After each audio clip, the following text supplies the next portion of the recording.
You are listening to CMH EPC's Cocktail Mocktail Hour podcast. We host a Cocktail Mocktail Hour once a month where we discuss various topics over cocktails. And for those who don't drink alcohol, mocktails. We are inclusive over here. Sip your favorite cocktail with us or try our featured cocktail as we dialogue. This is an environment to hear new and different perspectives. Everyone's thoughts, feelings, and opinions are valid to them, and in this space, we respect that. Welcome to another recording of the Cocktail Mocktail Hour podcast. I would like to take a moment of appreciation for our guests today who have attended our monthly Cocktail Mocktail Hour and are now here to share their thoughts and opinions with us. We have a number of topics to discuss. You never know what new perspectives you may hear today. I'm going to introduce our guests that we have today. Tassie is an attorney and business consultant at a boutique law firm here in Houston, Texas. In the last 10 years, she's represented over 100 clients in federal immigration court. She has been named Houstonian Magazine top attorney from 2020 to 2022, top immigration attorney in Texas by the American Institute of Legal Counsel, and top 40 under 40 black lawyers by National Top 100 Black Lawyers. Tassie is also an active member of Delta Sigma Theta Sorority Incorporated. We also have Shishi, who is from Atlanta. She is an art educator and business owner. Her business, Essence, is a full-service art company offering fine and digital art, jewelry, and apparel, and more. Shishi has participated in various art shows and exhibitions throughout the city. Her next appearance will be as a featured artist in the Love Project art exhibit this coming Valentine's Day. If you're interested in seeing her work in person, she has a permanent art piece exhibited at a local business called Exchange to Change. Exchange to Change is located in 3rd Ward. You can see more of her artwork and product offerings via her social media. Welcome, you guys. Thank you for being here. Thank you for having me. Thank you for having me. I'm super excited. So our featured cocktail this month is a, what did I make? A Washington apple. Thank you, guys. A Washington apple. Let's see. In a Washington apple, you have Crown apple schnapps and cranberry juice. And that's what we're sipping on today. All right. So we're going to get right into our topics. And we're going to start with, how do you protect your energy? Fight. I'm just playing. That goes back to just being still and being silent. Like, for the most part, I've been going to my homestead, opening my bedroom door next to my bathroom door, hopping in the shower, and hopping in the bed. Like, it's to me, it's just that simple. Like, protecting my energy, just staying away from things that I know could push me to that limit of whatever that emotion is that I'm not looking for. So just laying it down, child. Listen, you do a lot. For me, I think the biggest part of protecting my energy has been recognizing my energy. Because I think a lot of times we talk about, I'm protecting my energy as if you are your energy and your energy is consistent and constant when it's not. You know, you might be really up one particular day, or you might be really down one other particular day. So I think recognizing where I am and my vibration has been super important. To me, I'm a natural multitasker. That's my jam. If you want me to do something efficiently and do 15 things at once, I'm your girl. And I realized by being that busy multitasking in that way, I couldn't even recognize my own energy. I was just always moving so fast. So that's why, I would, like you run a stop sign or bump your car into something, it's because you're moving too fast. Right. You're not doing what you need to do. So a big part of recognizing my energy is my mornings are off limits. So pretty much before 9 a.m., no one can get in contact with me. If I wake up at 5 a.m. for 4 hours, no. So I'm going to go have my coffee for as long as I want. Yoga in the morning if I want. If I want to burn a fire in the middle of the morning, that is what I'm going to do. Yeah. And I think that it's recognizing those things that you would do and want to do if you didn't have to go to work, if you didn't have those kids, if you didn't have that partner, if you were just you all by yourself without responsibility, what would you do? And that's your energy. And so I spend like the first couple hours of every morning alone, and I can typically tell how I want my energy, what type of people I want to be around. And I felt better about saying, no, I can't really meet you for lunch today. I mean, I'm not going to say it, but like, you're kind of a complainer and I just don't have that right now. You know, then maybe the next day I have excess energy. I have some to give away. I want to give to my tribe. So I'm like, yeah, I really do want to have lunch with you and I want to hear how you're doing. I want to cry with you. I want to be there for you. So I think that you have to recognize your energy to protect your energy. That makes sense too. I'm here for that. I feel like I've always been in a space where I say I live in a bubble, right? And within that bubble, it rains like glitter and confetti and it's rainbows and all those things. Mostly because like this world is fucked up. Like it's a lot happening out here. And if you pay attention to it, if you watch the news, like it's depressing as fuck. Like, and I don't want to have like all of that, like all these things are happening in the world and what can I do about it? And I'm only one person, like all these things. And so for me to protect my energy, it is, I just do the things that make me happy and the things I'm interested in. And that's what I focus on. I surround myself with people who make me happy, who fulfill me. I hope that I fulfill them as well. And so that's what I do to protect my energy. I love that. Well, thank you. Does anybody need a refill on their cocktails? No? I've done it myself. No? Cheers. Cheers to that. Do you tend to resist or embrace change? I embrace it. It depends on the change. It depends on, so for you it's situational? Exactly. Okay. I could be very stuck in my ways at times. In regards to like what I believe, how I feel. And so it just depends. It depends. That makes sense. I embrace it because I'm the youngest of 4 and I was extremely shy growing up, which people that meet me now will never believe that. And I will say because I used to follow my sisters around, like they were the one, like, you know what I mean? And if it wasn't my sisters, then it was my mom. And as I got older and my sisters were graduating out of high school and I was like, I'm by myself.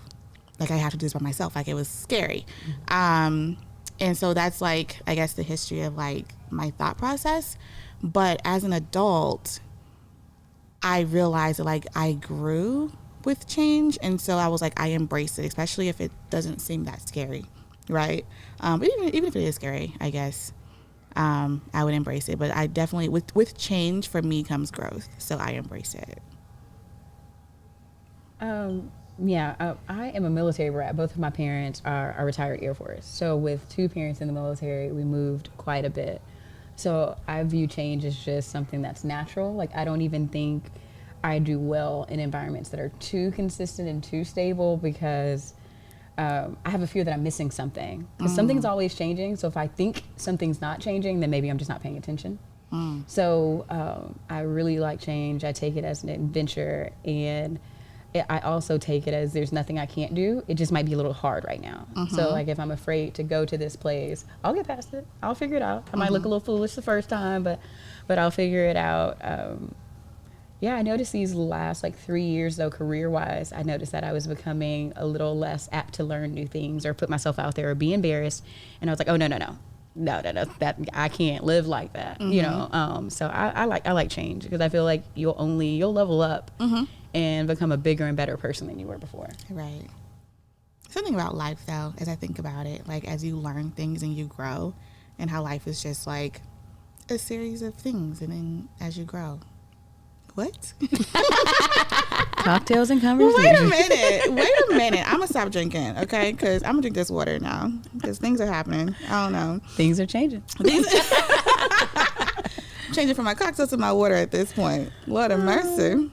How would your life change if you released all things outside of your control? I am glad that is not a possibility. I don't even know what type of things they're talking about. How would my life changed if I released all things outside of my control? Yes. Do we need to dissect that question? So I'm thinking what they're saying is if we're honest with ourselves, that there are things that we cannot control, but we worry about them anyway. Or we try to prevent them anyway. So how would your life be different if you took out that stress, anxiety, and attempts to control something that you really can't? I think it would be fucked. So do you think that worrying about things that you can't fix one way or another, do you think that makes it better, or can you brace for it? Like, what happens with you? Yeah, I have a fear of not knowing. So that's a big thing for me. So I think control is a big thing for me, and how I live my life and the things that I do. So if I didn't have that control, I feel like it's just so out of the box to think that if I didn't have that control, where would I be? Who would I be? What would I be? That's scary to me. I don't even know what that would look like, because I just need that for my sanity. Like, I just need to be able to control the things that I do, where I go, just the environment around me, and to think that, to relinquish that, I don't know what that would look like. Interesting. I will say, as an event planner, I have to plan for things outside of my control. So I'm that person that I have a plan A, B, C, and D. But isn't that still a means of control? Yes, that's my point, because I'm like, my brain is I'm a planner, so like, you know, said where there is no control, you create control, right? Because on event day, everything that can go wrong will go wrong. Absolutely. And so I have to have a plan to move forward. So, but if you couldn't plan an A, B, C, D, E, F, G to Z, like this question is about relinquishing all control. How would your life be? There's something like, I feel like my brain can't comprehend the question because of that. Like, I'm just like, I mean, you know, like, I'm able to like let go of things that I don't have control over, and just focus on what I do have control over. So like, yeah, I don't think my brain can really I think that understand the question. When you said earlier that you're in your bubble with confetti, I think that is your way of relinquishing control over things that you don't have control over. So for you, if you don't focus on things you have no control over, your life is light. Your life is light. Your life is really positive, because you're choosing to not even acknowledge the things you can't control. That's true too. I do not put energy into things that I cannot control. That's true. Okay, that makes sense.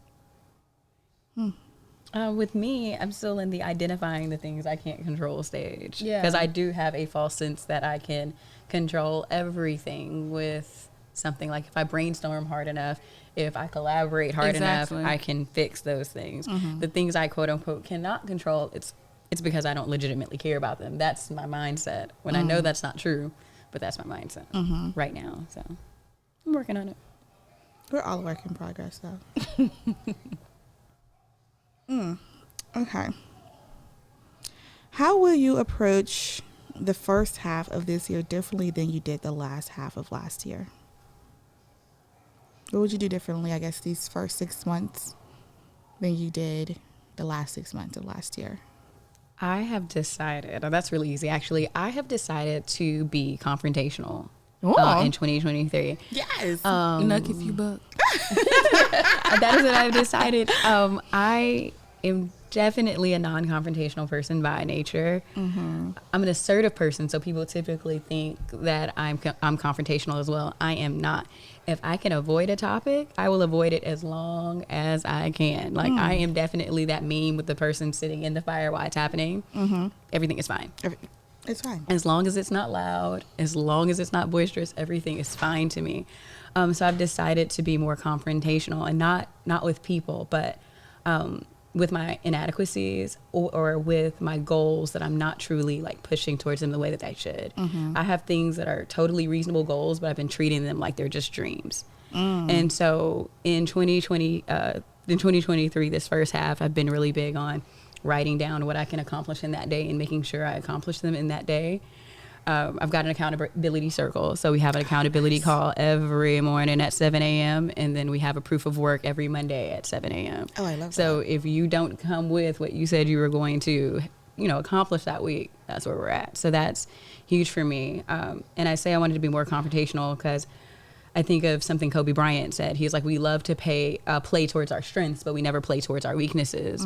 And as children, when you're in school, you have an off season, you have the summertime. And so that's when your parents can figure out if you we're having a hard time reading and they know what to do for next year. Mm-hmm. But as adults, we never have an off season. Right. You know, we're always on, or we're always like, oh, next year is going to be different. And then next Right. year's the same as last year. Exactly. So I've definitely tried to surround myself with people who can help me identify those weaknesses in a safe space, but they have those strengths, so they won't be my weaknesses for much longer. So yeah, I'm more confrontational, and I'm playing towards my weaknesses in 2023. It's interesting you say that, because we had a guest on that said that for 2023 she was leaning into conflict this year, and it wasn't necessarily a negative thing. It was like not avoiding those hard like topics and situations, I guess, just kind of like leaning into it. So I'm here for it. It's interesting to hear you say that as well. Oh, that's awesome. Yeah. I think for me, it's being comfortable with being uncomfortable. And I think me running to my bed is So your comfort zone? is a defense mechanism, because I can control what's in my room and the things that happen in there. But being out in the world and really putting myself forward and pushing myself. I don't like to fail. I'm like, Tati, I want to win. I'm a winner. And so not being scared to mess up or falter, or I just need to really be comfortable with being uncomfortable. And that's a big thing for me. That's, like I said, that big control thing, or just really wanting to appear that I have it together. That's huge. And I don't, girls. I don't. A lot of us. I don't. But it's scary to let people know that, and for people to see it and to be able to pinpoint that. So just getting out there, just putting myself out there, and if people like it, they love it. They don't, I don't care. Just really leaning into conflict and just I'm here for it. You made a point, and I'm trying to find it. The cocktail is getting to me for real, y'all. I'm gonna stop drinking for the rest of this podcast. On to the mocktail hour. On to the mocktail hour. So it was in regards to what you said, and basically it reminded me of, because I listen to podcasts as well, like a lot of personal development podcasts, and the being afraid to fail. And one of the things that I told myself was, especially like this first quarter of 2023, is that I was going to pursue the plans that I have drafted up, and I was going to collect no's. So I was like, I'm going to go into these situations, and I'm going to do these proposals, and I'm going to collect all my no's until I get my yes. And that's the way I'm going in it first, instead of it being like, oh, I hope they say yes, and I hope that they, want to do this with me. Instead, I'm going to be like, I'm going to go in there collecting my no's, and then I'm going to get my yes, and then we're going to go from there. So, yeah. That's what I'm doing differently. Yeah, actually, this part of the year. I was in. Oh goodness, I'm forgetting those. I was in one of the rooms. I forgot what they call it. Anywho, it was a bunch of people speaking, and one of the consultants was saying, also identify the reason behind the yes. So frequently we take the yes, and we're like, oh my God, they picked us, they accepted me, whatever, and we never ask why they accepted you, because if the yes isn't consistent with your identity, your brand, your principles, that's not going to be the best arrangement, or you're not going to necessarily grow the way that you expected. Right. So I think sometimes we take the first yes or the quick yes. It's like, oh, I'm about to get paid. When you don't look that, like, maybe your value was more than that, or there's a better deal down the road. So I think that was something that was really powerful when she said that. Interesting. Clubhouse. I was on Clubhouse. That's where I was. That's where it was. The rooms. Is that an Apple thing? I don't know. I think the Clubhouse is an Apple thing. Oh, okay. I think so. Apple versus Android. Team Android. Boom shakalaka. Let's see. Who are the most important people in your life? I'm going to say me first. And then family, and then my tribe. Who are my close friends, who are amazing. Yeah, my mom, hands down. I mean, the rest of my family, you guys are amazing if you hear this. But yeah, my mom, hands down, is like the most important person in my life. I call her about 4 times a day, like a stalker. And although I am a full-grown woman, it still is reassuring to be able to just ask her questions. Like, Mom, if I call this doctor, do you think... Yeah, like I still do that. And then also like having my mom lets me know that anything is possible. Like I can try to fly as high as I want because even if I fall or fail, she's there, you know. So my mom, the rest of my family is absolutely amazing and present. I come from a really small, close-knit family. Yeah, like my partner is super amazing to me, like to have that support, especially like my last 6 months. Yeah, I've been completely sober for the last 6 months. Well, February 1 will be So 6 months. So like having my partner there for, you know, that encouragement, saying that you're proud of me, like that's huge. Because I realized that throughout my life, I've been that person. Like they're like, oh, we know she wins. Like she's going to get the award. So I don't feel like I've been like celebrated the way that I should sometimes when it comes to like my natural born family. They've gotten better.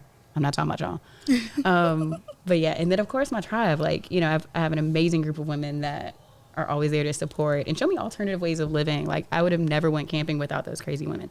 So, so yeah, it's been amazing. For me, definitely my family. They are my immediate family. I do appreciate my external family as well, but my immediate family, my mom, my sisters, my brother, my nephews, my nepsons, my apologies. Yes. My nepsons and Here's my the dad. nepsons. I would do anything for those people, and I have. Lots of trips home, $300 round trip. But yes, and I think with what I've been going through more recently, it's put into perspective that I am not alone. Like I have my family, so whatever I go through, if I speak up, because I do have an issue with like really staying to myself, especially when I feel like I need to lean more onto the people that I know are there. Like give them the opportunity to be there for me like I am for them. So my family, hands down. And then I have a few great friends that I'm very fortunate for, Courtney being one of them. Like I love her to pieces. She's always there, even when I disappear. Girl, I haven't seen your face. Yeah, that's her favorite. I miss your face. So yes, and then you know I'm somewhere in there too. Yeah, absolutely. Yeah. What time did you go to bed last night? I was proudly in bed by 10 p.m. Oh, Proudly. okay. I think I was too after I got back from Chipotle. That hour-long line for rice. Hour long. Oh, no. Yes. What? It was out the door. You can make rice at home? I didn't even have the energy. She said, like that lime cilantro right. I don't have that. Oh, my. I went to my beloved Velvet Taco. Yes, and made it home by 10 p.m. and in bed. That's amazing. And here we are, bright-eyed and bushy-tailed. It was definitely after like 2:30 or 2:45 in the morning. What were you doing? What were you doing? Well, like I said, it was a celebratory thing. It was a birthday / going away for one of my friends. And so I was there until it was time to go because she's not going to be here for like a whole month. So, yeah. Yeah, I've been getting to bed very soon after getting home from work. And I don't like that because I feel like I haven't lived my life. But, I mean, when my eyes close, what can you do? Do you feel rested after all of the rest that you get? No, I always hate getting up in the morning. I'm not a morning person. Like, Tati talking about she gonna get up, she gonna burn fires, do some yoga, drink some coffee. Baby, that's not me. Listen, I am obnoxious. Like, I let people know if you are staying in my guest room, I am obnoxious. You will hear, like, it's like 5:15. I've turned on some music and whatever I want to hear. Right. Like, so it could be Tupac at 5 a.m. That is my house, you know. Have y'all seen those like TikTok videos where it'd be like the person versus their partner and how they get out of the bed? Like one be so quiet and the other one be like doing all the things like Tupac. And I swear I'm being quiet though, and like at first, so like it's this weird progression that I do. So I wake up and I'm like, okay, I'm really quiet. No, you're not quiet. Just you put that on. You're not quiet. So then I'm gonna like pitter patter through the house because of course if you're walking fast, no one can hear you. No, you can. It's the same step. It's the same amount of weight on that step. Like, it's so bad. Even my dog is mad when I'm up. He's like, look, it is not 6 a.m. yet. Like, let other people, like, slowly wake up. I am up. Yeah, I'm definitely a night owl myself. That's why working in corporate, it was, like, going against all fibers of my being. It's like, I got to be up before the sun gets up. Say what? Against your internal Man, religion. let somebody say, let's meet up at 10 o'clock. I'm like, at night? Like, you want me to be up and function at PM. And then that's where the naps come in, though. Naps are important. See, I can't nap anymore. Oh, you just go to sleep. I just go to Knock sleep. out. If I get home at 8 o'clock, where's the nap? Oh, well, no, you should go Where's the straight nap? from wherever to there and don't go home first. Yeah. That's like pack a bag and have all your stuff ready, because that's what I've had to do before. Leave straight from work and then go straight to where I'm going. Because if I go home, I'm not coming back. Yeah, if I go home, it's not happening. I'm not getting back out. Should everyone have a backup plan? Yes or no? Of course. Career-wise, I never had a backup plan. Like, I always wanted to be a lawyer. Like, there was nothing else I ever was interested in. So not having a backup plan, I feel like pushed me to do everything right the first time. So, like, I went from undergrad to law school immediately. I worked a little bit during law school, but not full-time, because the way our schedule was, it was full-time. By the time I took the bar exam, so we graduated in May, I took the bar exam in July. I think I had like $14 in my bank account. Yeah, like rent was going to happen eventually. So I didn't have and then I also worked for the bar prep company. So I got like my bar prep for free. So I knew if I failed, I would have to actually pay that $1,500. And I told y'all I only got 14. So I knew that like by not having a backup plan, I had to pass this bar exam the very first time. And so that's what I did. So like by not having a backup plan, I think I'm like laser focused on that one thing, because I can't afford for things to go awry. So I'm really big on having Now I plan for if there's a delay in my first plan. Like, okay, well, I got to go get a job, but I'm still going to be doing A, B, and C. But I don't have a full-fledged 180 plan in case I don't win. I think I was speaking in the perspective that I understand that things may not happen the way you want them to happen. So it's more from a responsibility standpoint to have, something else. You're still playing. You're still playing. Yeah. I agree. Like I said, I'm a planner, and I have plans A, B, C, and D. I'm a strategist, not a planner. I would think that's more of what I would say. I'm a strategist. Like, hey, this is what I'm going to do in this order. And I don't think about anything else. Like, I know that things can go awry, but I think that there are no branches. But there's branches in the strategy, right? Okay. Like, they're like, if something doesn't, like, I have contingencies in place, but not like something that'll totally detour me away from the original plan. It's just a way to fortify the existing plan or to strengthen the existing plan, but I don't want to like go off to something else. Right. Let me tell you the word that I started to hate to hear in the year of 2020 was the word pivot. Yeah. We have to pivot. I was like, and then you think about like Ross on the stairs on Friends, that episode, he's like, pivot. And it's just, I am so tired of that word, but it's important, right? When life throws you a major curveball, we got to figure it out. And I don't even think that people necessarily had a backup plan when that happened. You just had to kind of like figure it out and do something different because now life was different. So Right. And I think that's a good, like when you think about COVID, I remember one of the bars, I think they had like a huge wine order. So they ended up figuring out a way to do drive-through pickup. Like that's not totally, is that a backup abandoning plan? Yeah, that's plans. not That is right. I was like, that's not completely abandoning the fact that they are owners of a bar. What they're doing is, taking extra steps and remedies to make sure that their concept can stay open for when circumstances change. I wouldn't consider that a backup plan. That's just contingency. That is pivoting. That is, but their main objective is still going to be accomplished. So I wouldn't call that necessarily a backup plan. Right. What is your dream vacation? No. I know that I don't know exactly where in Africa yet, but I definitely want to spend some significant time in like a sub-Saharan African country.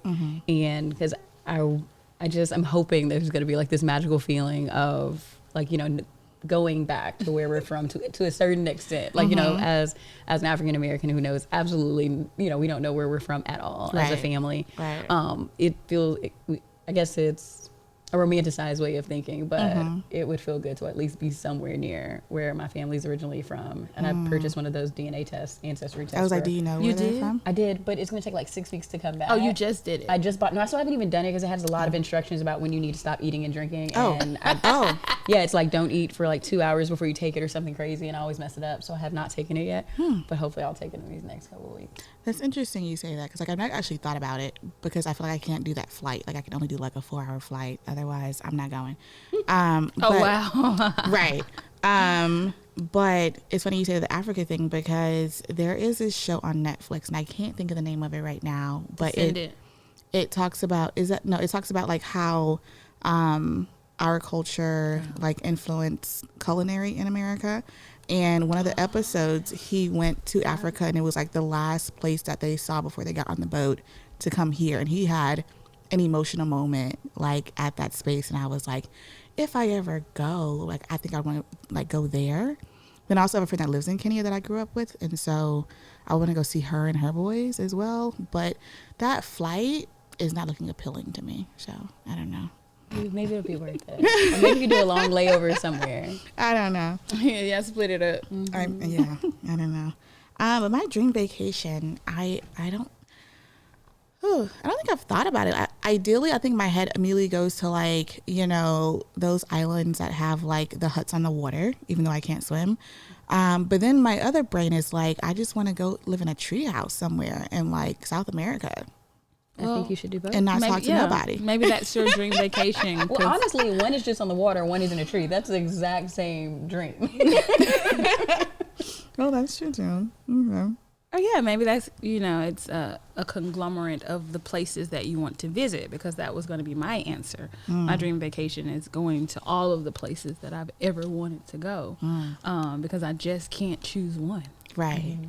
So I definitely would want to go somewhere in Africa, of course. I want to go to Germany. Oh, nice. And that came about because I was in the magnet program as a young one. And we had to speak German. So I actually took German from 7th grade to 12th grade. No, 12th grade, yeah. Oh, wow. And then because I heard that computer science was so hard and people weren't passing it in college, I took German my freshman year and passed it with all A's. So I've always wanted to go. But of all my years of knowing you, I'm just finding that out now. Like, you took what? That is awesome. We had to take German. Wow. So that's what sparked my interest in Germany for the winter festival. Nice. And then of course I want to go to somewhere in Japan. And I just want to go everywhere. So my dream vacation will be going to all of the places and getting to spend an adequate enough time there. Just living and breathing and absorbing in the culture and the food and the fun. So that would be my dream vacation, going to wherever I want to go. Right. With the group. See, well, with the group. That, and like for me, I'm like, I want to be with like the locals. Like I don't want to be like in the touristy areas, but also we know that like you got to make sure that's where your safety is for the most part. Right. Exactly. Well, I want to thank you guys for giving your time today and for sharing your thoughts and opinions on the various topics we discussed. To our listeners, if you want to grow your community and take a moment to like, subscribe, and or follow our guests on their respective platforms, please do. If you guys want to share with the people where they can find you, it's up to you. You don't have to, though. Yeah. So for me, hi, this is Shishi speaking. She's an artist, or she's the artist, whatever you want to say. You can follow me on Instagram at Shishi0369. So that's SHE0369. Okay. And this is Tati, and I'm on Instagram under Locked and Lawyered, LOCD. _N_Lawyered, LAWYERED. Thank you guys for being here, and I will be seeing you hopefully at Mocktail Hour next Sunday. So we will not be releasing a segment on Sunday because we'll be in person. So January 29th, we will be meeting in person for our monthly Mocktail Hour. If you want to be there, Go to www.cmhepc.com/register to save your seat, and hopefully we'll see you there.